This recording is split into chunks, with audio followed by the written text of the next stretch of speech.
कानी बहू। किशोरी लाल जी के बेटे राघव की शादी की बात जगह जगह चल रही थी, लेकिन किशोरी लाल जी को कोई लड़की पसंद ही नहीं आती थी।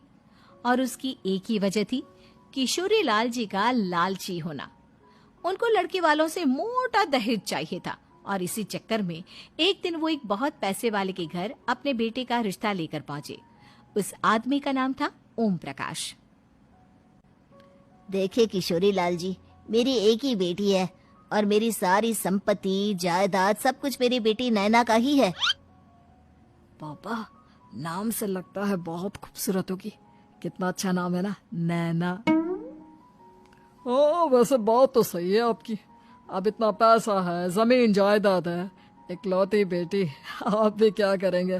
सब कुछ उसे ही देंगे ना। बिल्कुल ठीक पहचाना आपने। बस बेटी की शादी और सारी जायदाद उसके नाम। पापा, बिना देखे हाँ कर दीजिए ना। इतना अच्छा रिश्ता फिर कहाँ मिलेगा? माला माल हो जाएंगे हम। मैं अपनी बेटी को बुलाता हूँ। अरे नहीं नहीं नहीं नहीं, आपकी बेटी का नाम नैना है, सुनकर ही लगता है बहुत सुंदर होगी।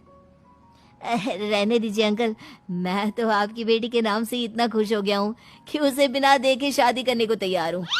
अब तो मैं उसका चेहरा सीधे शादी के बाद ही देखूंगा। और इस तरह राघव नैना का चेहरा नहीं देखता और उससे शादी कर लेता है।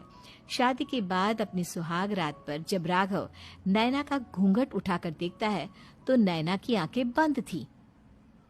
कितनी खूबसूरत हो तुम नैना, जरा अपनी आंखें खोलकर मेरी तरफ देखो तो सही। नहीं, मुझे शर्म आती है।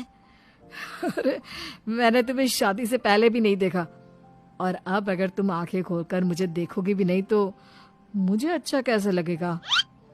इससे पहले कि नैना अपनी आंखें खोलकर राघव की तरफ देखती, अचानक से लाइट चली गई और राघव नैना को पूरी तरह से देख भी नहीं पाया। अगली सुबह नैना राघव के लिए नाश्ता बनाकर लेकर आई।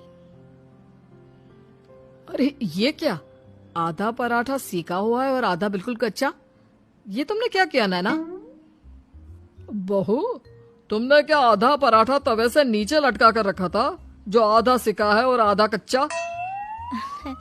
मुझे जितना दिखेगा उतना ही तो सीखूंगी ना पापा जी। जहाँ जहाँ मुझे नजर आ रहा था वहाँ मैंने सीख लिया, जहाँ जहाँ नहीं दिखा वहाँ कच्चा रह गया होगा। इसका क्या मतलब है? ये कैसा मजाक कर रही है तुम? अरे बहू, तुमने इतना लंबा घूंघट क्यों लगाया हुआ है?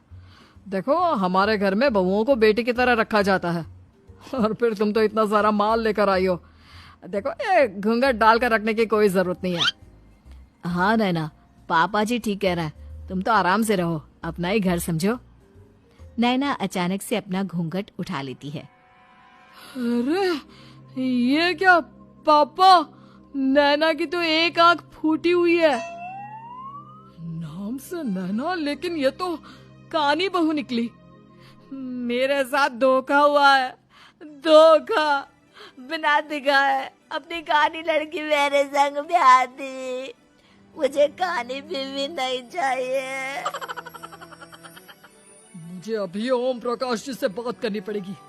आखिर उन्होंने मेरे साथ ऐसा किया क्यों? अरे, आप लोगों ने ही तो पापा से कहा था कि आप लोग शादी से पहले मुझे देखना नहीं चाहते। अब मेरे पापा पर क्यों इल्जाम लगा रहे हैं? अरे लेकिन उन्हें बताना तो चाहिए था ना कि तुम कानी हो, एक आंख से तुम्हें दिखाई नहीं देता। किशोरी लाल और राघव नाराज होकर ओम प्रकाश को अपने घर बुलाते हैं।